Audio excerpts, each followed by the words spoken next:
Hey everyone! This is part 3 of the video series on glass ceramics. In this video I want to show you how to make optical parts from household glass ceramics. We're going to make two very modest sized mirrors that can in principle be used to construct a small Newtonian telescope. And as a material we're going to use Ceran that was scavenged from a broken cooktop. Glass ceramics like Ceran and also Robax are generally designed to expand or contract only very slightly with temperature changes. And this low coefficient of thermal expansion, CTE for short, is a huge advantage in applications where materials become hot locally, because it avoids the buildup of stress when a temperature gradient is introduced. However, it's also a very useful property in optical parts, because here a constant shape with nanometer precision is required, and materials that have a very low coefficient of thermal expansion can retain their shape extremely well. Now, materials like Sizzr are specifically designed for optical applications, but of course it's interesting to know if you can also make zero expansion parts and optics from more mundane household glass ceramics. To quickly illustrate how low the expansion coefficient of these materials actually is, I quickly summarized a few values for different common materials in this table, including polyethylene, plastic, aluminium, and a few different types of glass. And at the low end of the scale we find, for example, quartz glass that only expands by half a micron per meter of length per degree Celsius. Now here I added the CTE of Ceran and Robax. Now you see that their CTE is in principle even lower than that of quartz. And that is because they are specified to have zero expansion with a specific tolerance. And in this case the tolerance is plus or minus 0.5 ppm around the zero value. So their expansion can be positive or negative with increasing temperature, and that is because the exact value of the CTE is tunable in these materials. And in a previous video I showed that it's possible to further reduce the tolerance by a factor of 5 to 10 at room temperature. This was done by using a short high temperature baking step, which resulted in values for the CTE that are comparable to those found in high-end materials like Sizzr.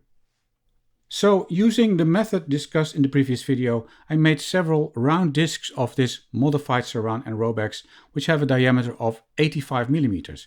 Let me quickly discuss how these were made.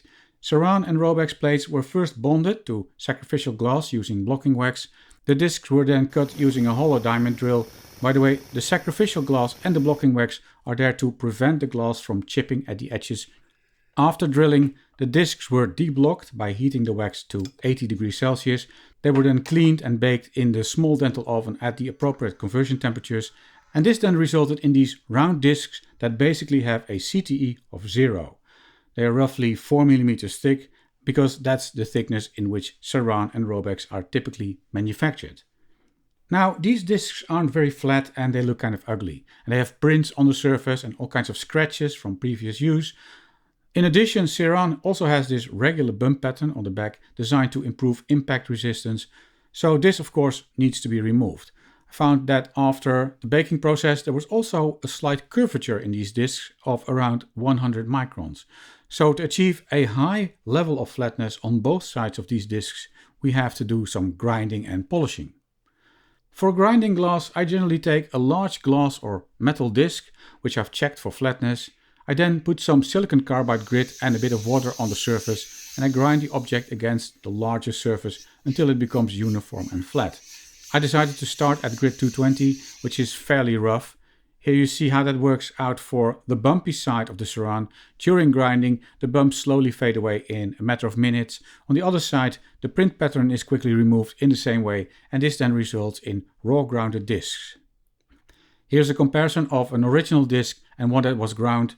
So at this point the surface is still pretty rough, and we should now gradually change to silicon carbide with decreasing grain sizes. For this I used the following mesh sizes. The first three, 220, 320 and 400, are just powders that are sprinkled on the surface with a bit of additional water.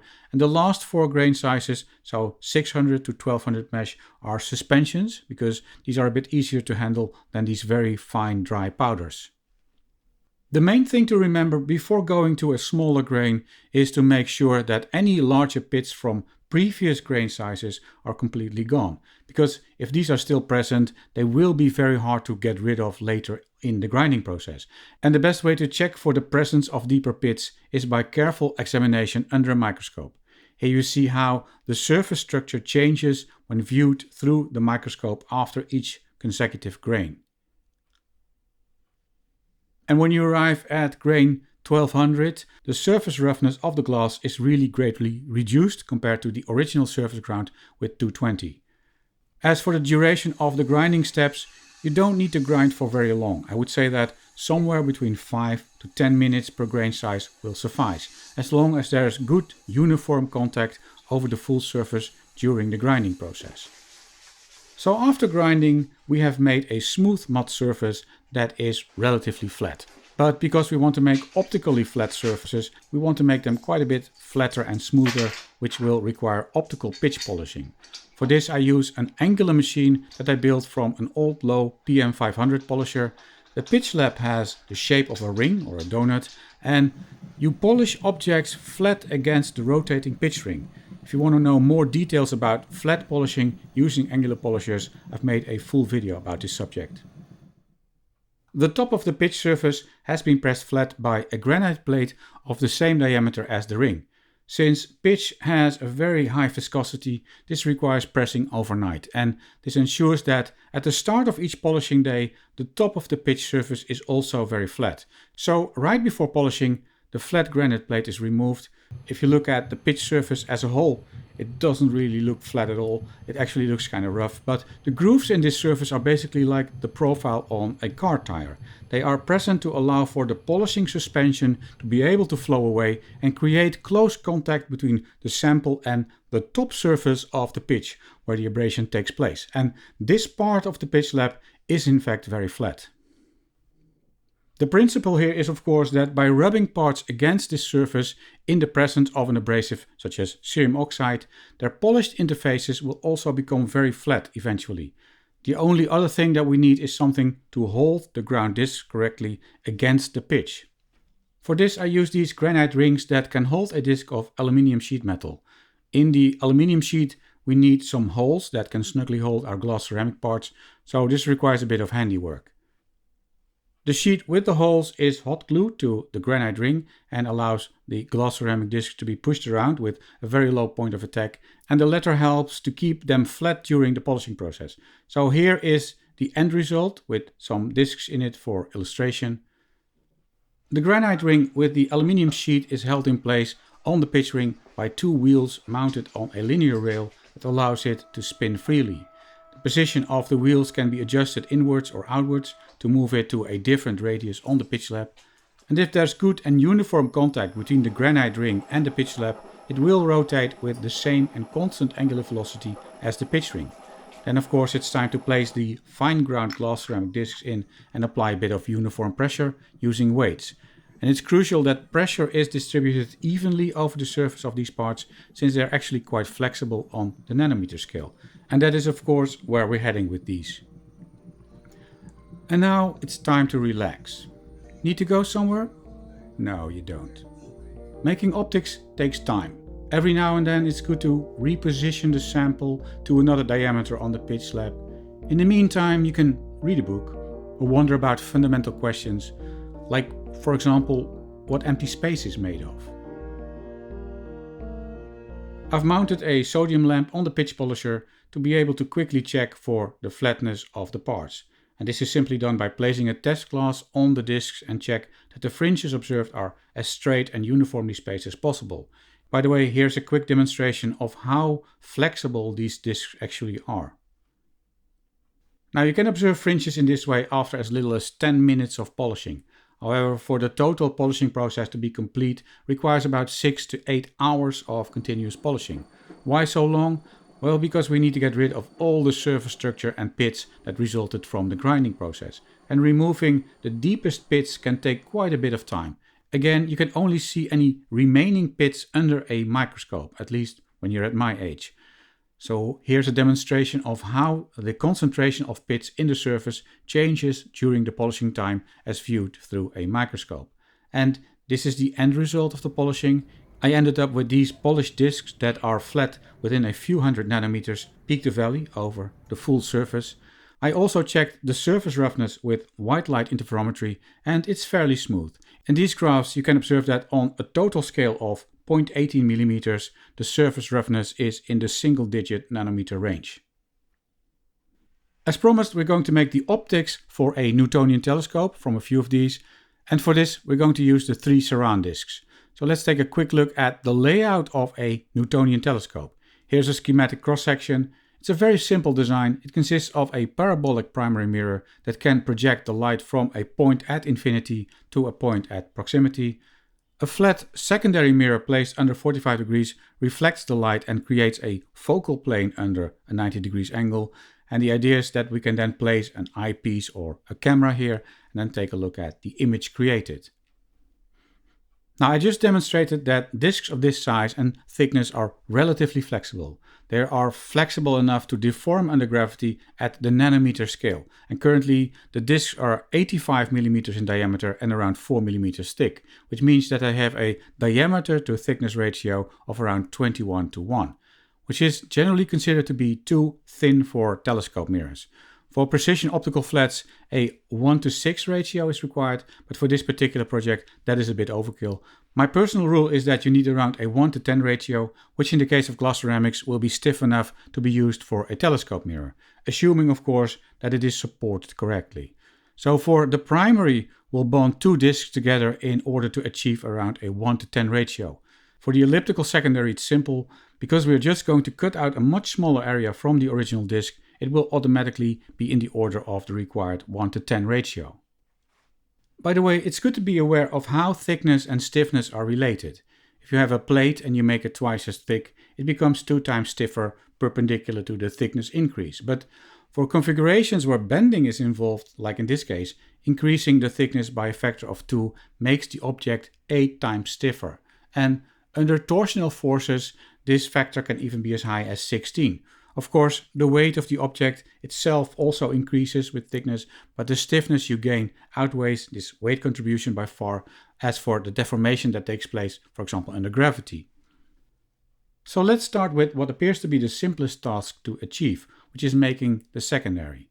Now, one way to do this is place the uncut disc under 45 degrees angle, for example by temporarily bonding it to a stand with a 45 degrees angled surface. As you can see in the schematic, the Ceran disc is also supported by a sacrificial glass plate, again to avoid chipping on the back side of the mirror during drilling. The stack is then drilled under a 45 degrees angle using a hollow diamond drill, after which the secondary can be released. And here you see how that looks in practice. Here is the aluminium stand centered inside the drill. The Ceran and the sacrificial glass plate are bonded to this stand. And by the way, the tape that is temporarily on the drill was to prevent accidental scratching on the surface while mounting the mirrors to this 45 degree angle stand. And then the elliptical shape can be cut into the discs. After drilling, the glass plates are released from the stand by melting the blocking wax again, and so now we have our secondary ready. Yeah, if only. Unfortunately, drilling in glass, and especially under an angle, can result in deformation. And here you see that demonstrated with a test glass. Before drilling, this part of the surface displayed fairly straight and parallel fringes indicating a flat surface. However, after drilling, the same surface area suddenly contains quite a bit of astigmatism. And the deformation is not just in the part that was cut out, there is also quite a lot of deformation in the remaining surface. Here I measured the actual wavefront deformation using my interferometer, and it's pretty severe. The wavefront area is about 3 lambda, where this should preferably be far below a quarter of a wavelength. So that's not good. Now, I expected some deformation, but nothing like this. So why did this happen? Well, there are 2 main reasons why this can happen.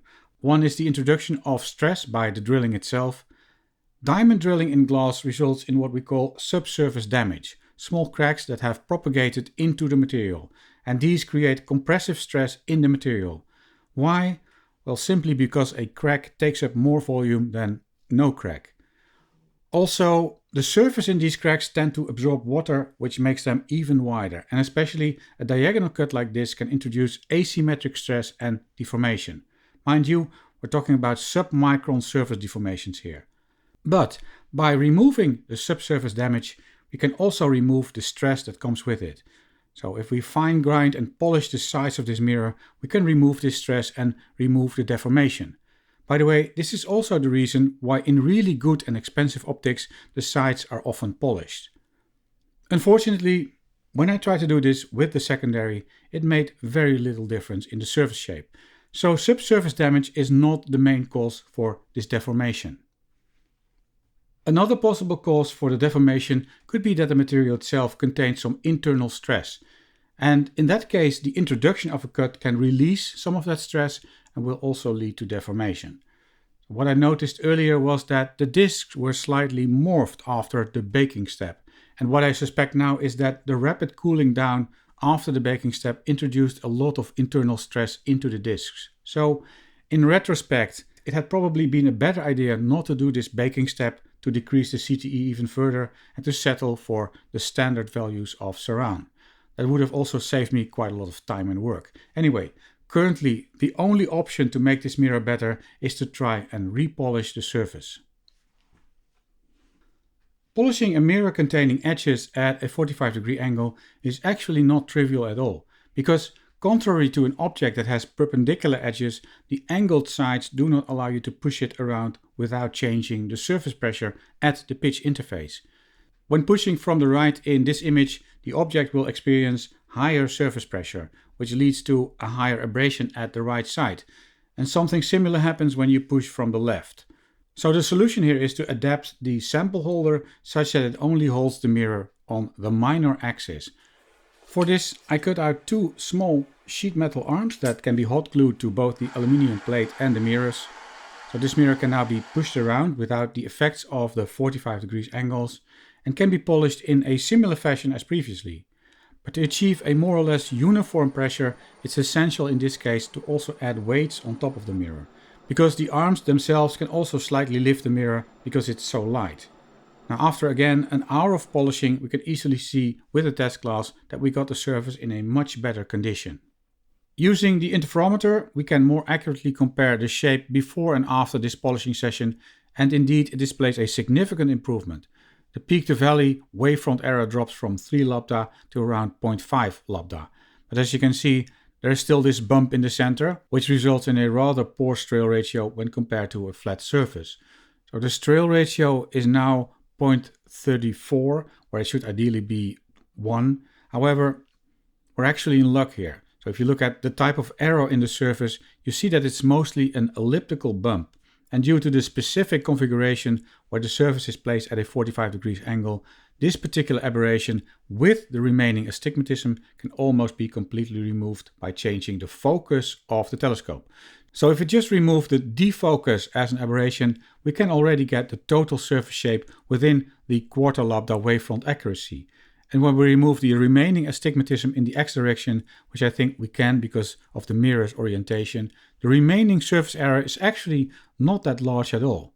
Here you can see that the surface accuracy is now within plus or minus 0.07 wavelengths, which is way better than I expected. And if you're worried about this spot here, it's not relevant because it's caused by dirty interferograms.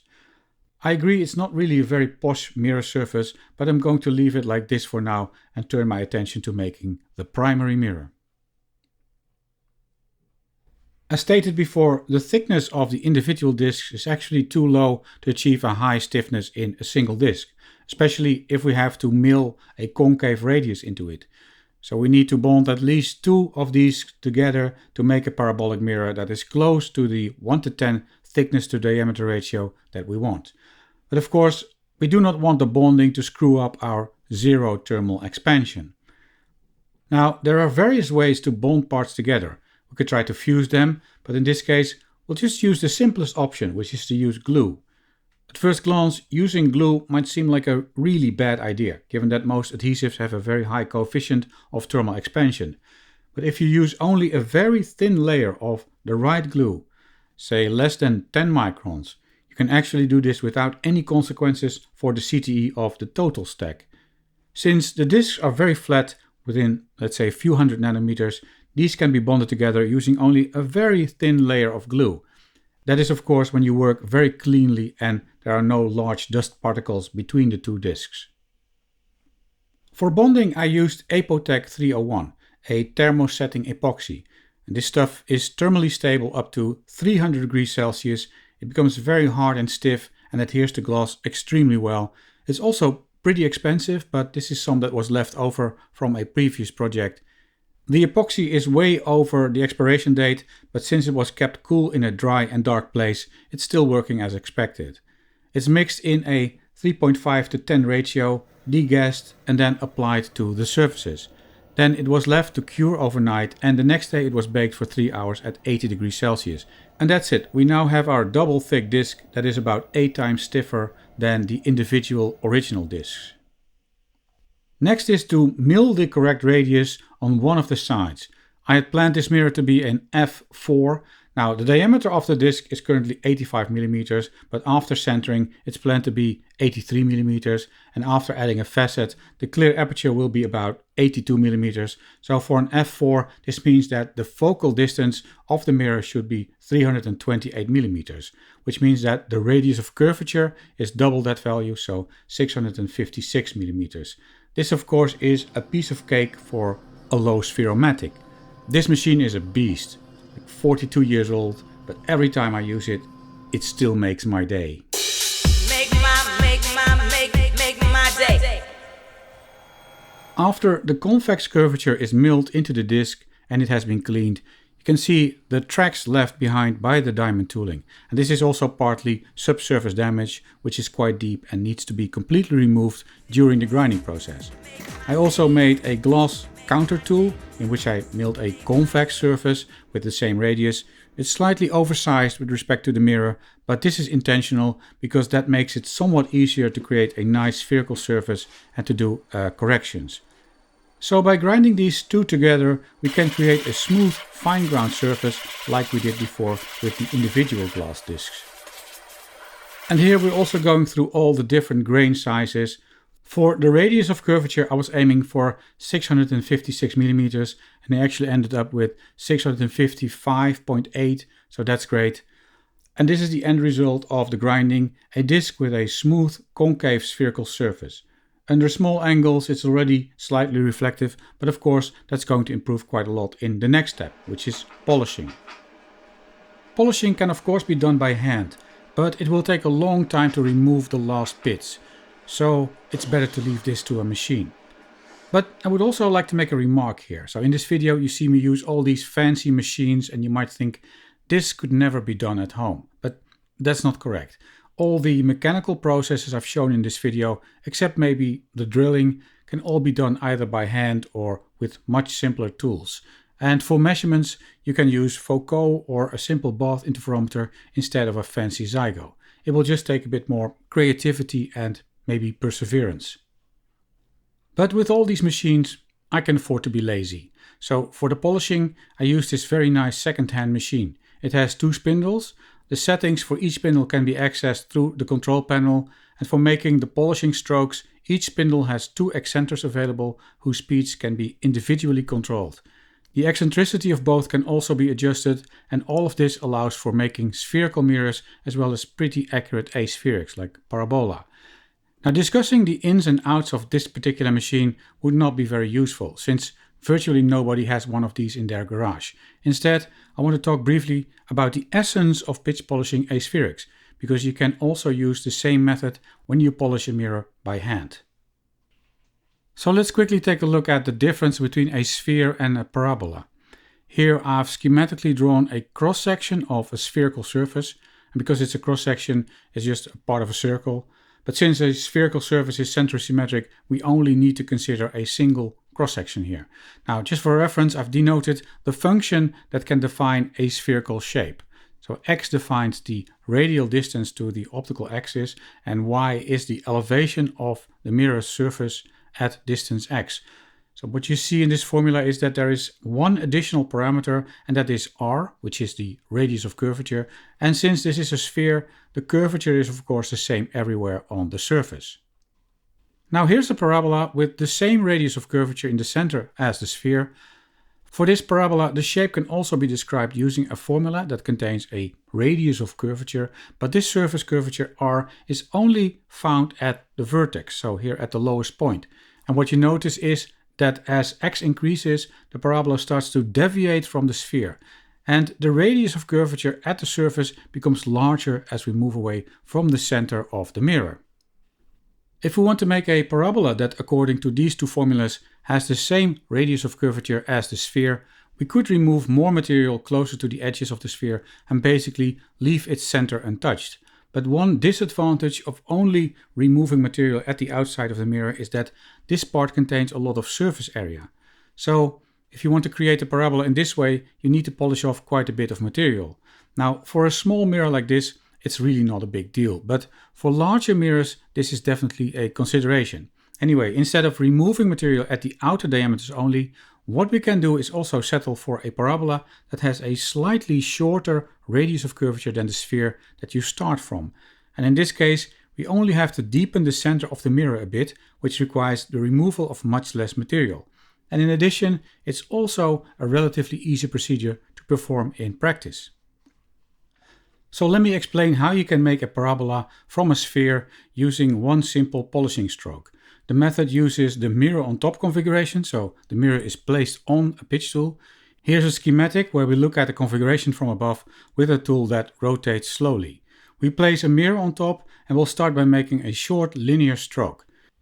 Since the contact time and pressure on the surface are more or less uniform over the whole mirror, we will also have uniform removal of material, and this kind of stroke will eventually lead to a glass surface that is very close to spherical. So this is the stroke that is generally used to remove all the pits in the surface until it looks nice and shiny, which indeed can take about 6 to 8 hours of polishing. And it gives us a well-defined starting point for making the parabola. Okay, the next step is to remove more material in the center than at the edges. And to achieve this, we will position the mirror more to the outside of the tool and then make the same stroke. And now two things happen. One, the contact time between the mirror and the tool is on average shorter at the edge of the mirror than at the center. And two, the weight of the mirror that is overhanging creates more pressure in the center. And both these parameters lead to a higher glass removal rate in the center of the mirror compared to the edges. So using this stroke leads to asphericity. Now this particular linear stroke is not ideal because it will not lead to a smooth, gradual surface, but it will result in a specific zone that is deeper. Now it turns out that using a stroke resembling a W can actually work pretty well to create a smooth parabola, because it creates an abrasion profile that has the right shape for this. Of course, you need to establish the right width and height and average position of this stroke, but if you control these parameters well, you can eventually make a very accurate parabola. And because of its simplicity, the W stroke is also frequently used in amateur telescope making for hand polishing small-sized A-spheres. And so that is what the two excenters with different speeds on the machines are for. They roughly mimic the W stroke in order to get a specific aspheric shape. So that is the general idea behind parabolizing with the mirror on top method. In practice, what you do is you measure the shape of the mirror, and based on what you find, you come up with a specific polishing strategy, meaning a specific stroke for a specific time. And then after you've done a bit of polishing, you measure the surface shape again and either continue polishing or change your strategy. For the measurements, the mirror was clamped in a stand and its surface shape was measured using an interferometer and DFT fringe software. Here is a wavefront measurement of the mirror before I started parabolizing, and what this measurement shows is the wavefront error with respect to that of the closest parabolic shape. So this shape is not a good parabola. Now our strategy is to remove material mainly in the center, and so we have to dig a bit deeper here to get the parabola. By the way, that parabola will have a slightly shorter focal length than the current best fit parabola.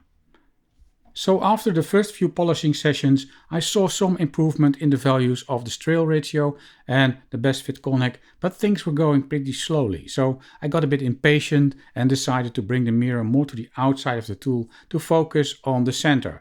And that was a big mistake, because within only 2 minutes I basically dug a deep hole in the center, which is about 400 nanometers too deep. Now if you look at the best fit conic, this is some kind of hyperbola. So that really sucked, because now we have to return to the spherical shape again.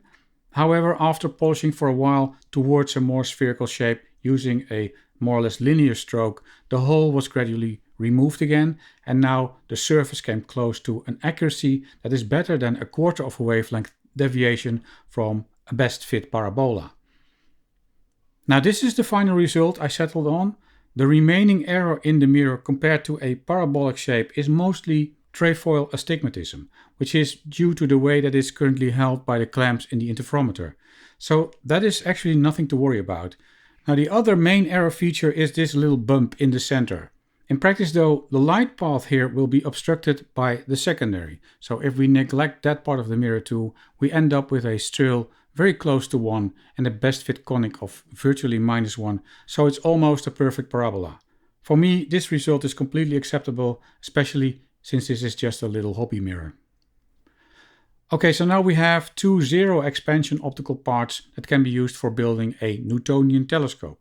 I didn't have time to build a telescope tube for these, so that will be another project. Still, it would be nice if we could just, take a look through this telescope. But the main problem is, of course, that both mirrors are still uncoated and only reflect 4% of the light. And having 2 uncoated surfaces in series results in a total reflection of 0.16%. So we need a pretty bright object in order to see anything at all. Just to give you an idea of the image, I placed the 2 mirrors in the correct configuration on my desk. This is the primary. Here is the secondary under 45 degrees, and here is the position of the camera, which is connected to a computer screen. And as you can see on the computer screen, it's pointed at something. And this image is actually of a LED flashlight located 6 meters away. You can see that the image is pretty sharp. You can even see tiny details inside the LEDs. Of course, 6 meters distance is not infinity, so you can't expect extreme sharpness in the case of a perfect parabola. I agree, it's not much of a demonstration, but at least it gives you some idea of how these 2 parts work as a telescope. Okay, so this concludes the 3rd video on glass ceramics. There will be one more episode, and in that one we will, among other things, discuss what's in this mystery package from the Nippon Electric Glass Company in Japan. From what's inside this box and the remaining Robax discs, we're going to build a really special optical component that uses the flexibility of glass. So hopefully you will be joining me in the next video to discover what that is all about.